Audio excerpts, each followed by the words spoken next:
I got to coach the track team, the women's track team, because the man that brought me here, Tom Harris, left the year I graduated.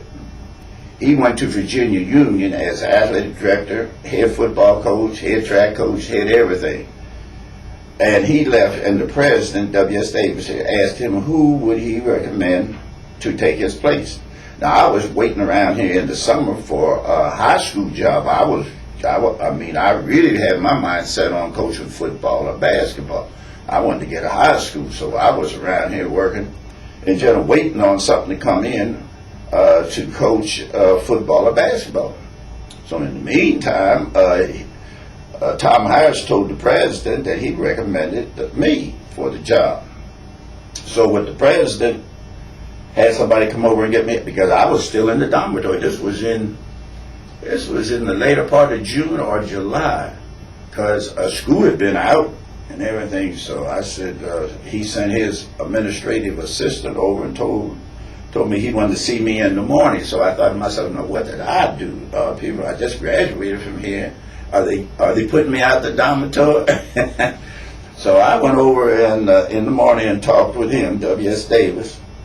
And he said, now this is what I want you to do. He said, Coach Tom Harris has recommended you to take over the women's track team.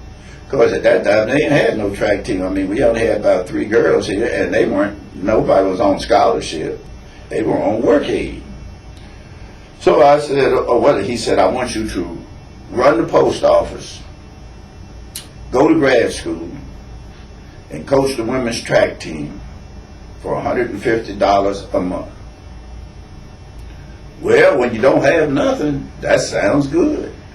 And I was living in the dormitory, so I said, well, look, okay. And I tried. And that's what happened. And I'd done that I graduated from grad school in 52 or 53. I think it was 53. And my wife, she came from Hartsville to help me run the post office. And then she eventually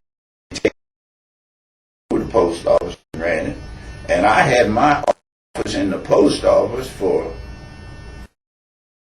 I say 35 years. I ran the track team from the post office. That was my office. Now you say you wanted to coach football and basketball,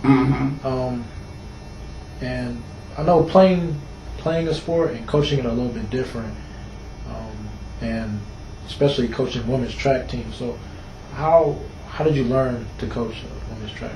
Well, the first place, nobody else wanted the women's track team. Nobody. You got to realize this is in the early 50s, and nobody wanted the women. So I said, well, look, I'll try it out. I'll coach it. So the first year we had one track meet. We went to the Tuskegee Relays. Here we trained all year down there on the track for one meet, and I had a budget of about $150. That was my budget.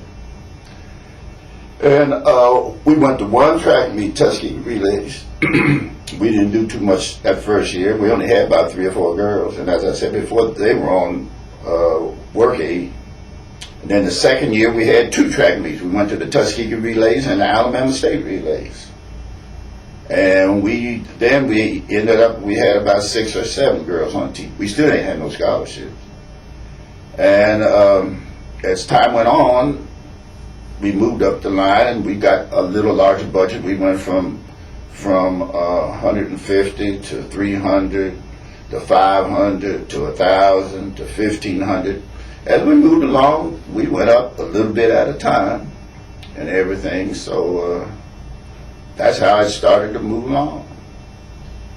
Now, with you said the students weren't getting scholarships. No.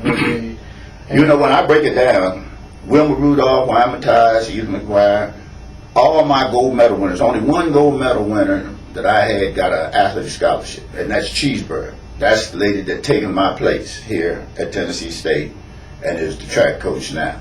None of them had an athletic scholarship. They all had work aid.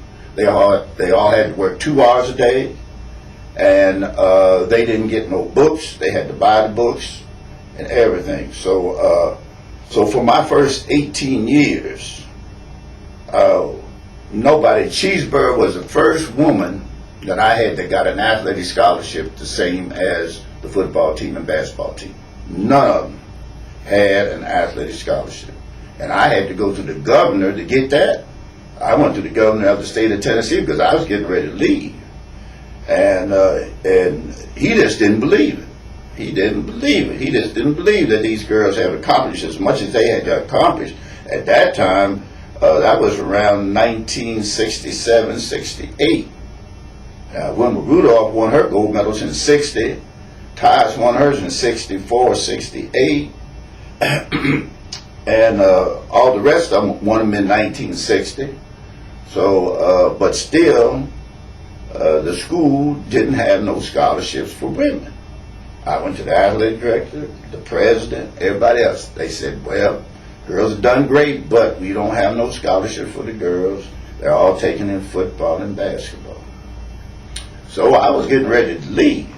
And as I said before, a fellow named Fred Russell, who was the head of the sport department of the Banner. At that time we had two papers, the Tennessean and the Banner. He told me, he said, Coach, he said, don't you make no moves until, he said, I'm going to try to get in touch with the governor. Now, he was a white man. He was no black person. He was a white man. And about 2 days had gone by, and he called me. He said, Coach, I got an appointment with you with the governor. Got an appointment for you with the governor.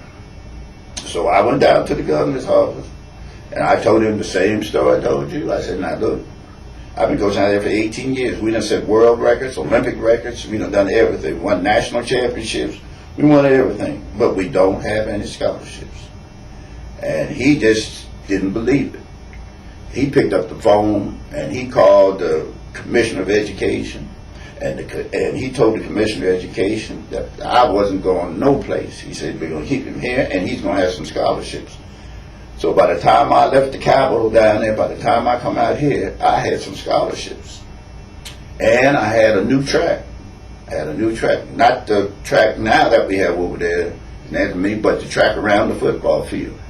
And it was, they paved it and put new surface on it. It was the first time, I don't think, that they had an all-weather surface in this area. We had all-weather surface. Now, with the governor done that, and the governor was supposed to be a man from Mississippi who a lot of black folks said that he was a segregationist and everything. But I didn't have no problem with him. He was awful nice. Awful nice. I don't have nothing but good things to say about him because anything that I wanted, that I wanted to pick up the phone and call him, I could get. Now, before you did get the budget increase, can you describe some of the how the equipment was, the track, and how did you attract? But the track was a cylinder track.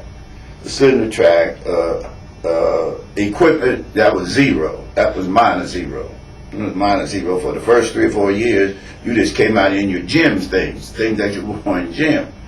Now, uniform, we had our first uniform, which the president made, but lasted us over 10 years. One uniform had to last us over 10 years. Now, you just know with football and basketball, they get a new uniform every year. But we had to sacrifice. I mean, these were things, the person that really got us on the right track as far as the girls was a young lady named May Fags from Bayside, New York. Now, she made the great decision to come to Tennessee State. Now, she was from Bayside, New York, but you gotta realize NYU, Columbia, and all that, they didn't give no aid to no black girls or anybody else for no athletic scholarship. So Tuskegee offered her a scholarship, but Tuskegee had a great women's track team. In fact, they were way great before Tennessee State started to move in. Tuskegee, Alabama State, Philander Smith, they had good girls teams.